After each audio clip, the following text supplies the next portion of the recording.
Assalamualaikum warahmatullahi wabarakatuh. Saya Desi Ratna Sambo, NPM 211434046,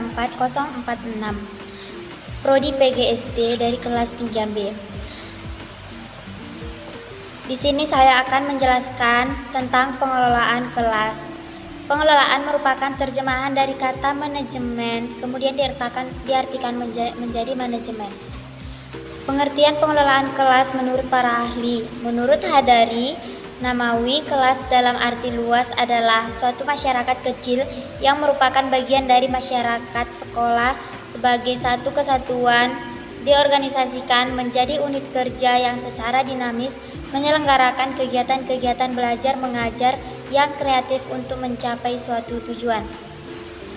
Tujuan pengelolaan kelas yaitu menyediakan fasilitas bagi bermacam-macam kegiatan belajar siswa dalam lingkungan sosial, emosional, dan intelektual dalam kelas.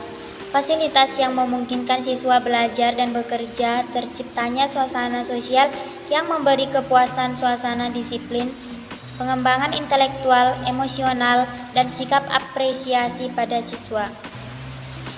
Ruang lingkup pengelolaan kelas. 1. Pengelolaan kelas memfokuskan pada hal-hal yang bersifat fisik, yaitu berkaitan dengan ketatalaksanaan atau pengaturan kelas yang merupakan ruangan dibatasi oleh dinding, tempat siswa berkumpul bersama mempelajari segala hal yang diberikan oleh pengajar dengan harapan proses belajar mengajar bila berlangsung secara efektif dan efisien. Pengelolaan kelas yang memfokuskan pada hal-hal yang bersifat non-fisik, yaitu berkaitan dengan memberi stimulus dalam rangka membangkitkan dan mempertahankan kondisi motivasi siswa secara sadar berperan aktif terlibat dalam proses pendidikan dan pembelajaran di sekolah. Pendekatan pengelolaan kelas.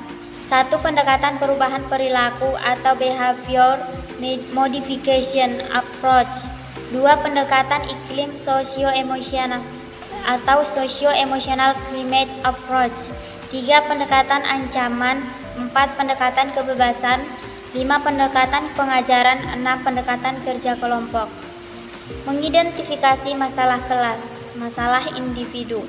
Didasarkan atas anggapan dasar bahwa tingkah laku manusia itu mengarah pada pencapaian suatu tujuan. Setiap individu memiliki kebutuhan dasar untuk memiliki dan untuk merasa dirinya itu berguna.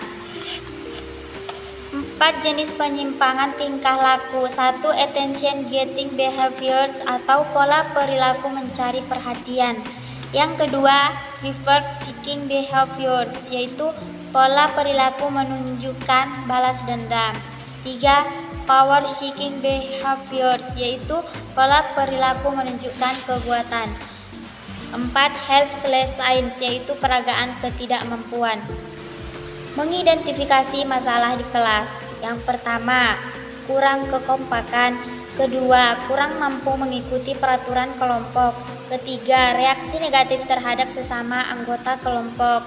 Keempat, penerimaan kelas atau kelompok atas tingkah laku yang menyimpang. Selanjutnya, peran guru dalam strategi pengelolaan kelas.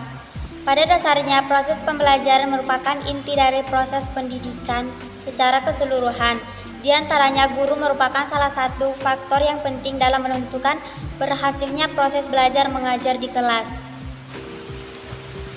Peran guru dalam proses mengajar. 1. Guru sebagai demonstrator. 2.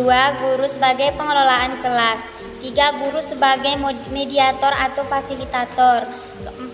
Guru sebagai evaluator. Sekian yang dapat saya sampaikan pada pertemuan ke-10. Wassalamualaikum warahmatullahi wabarakatuh.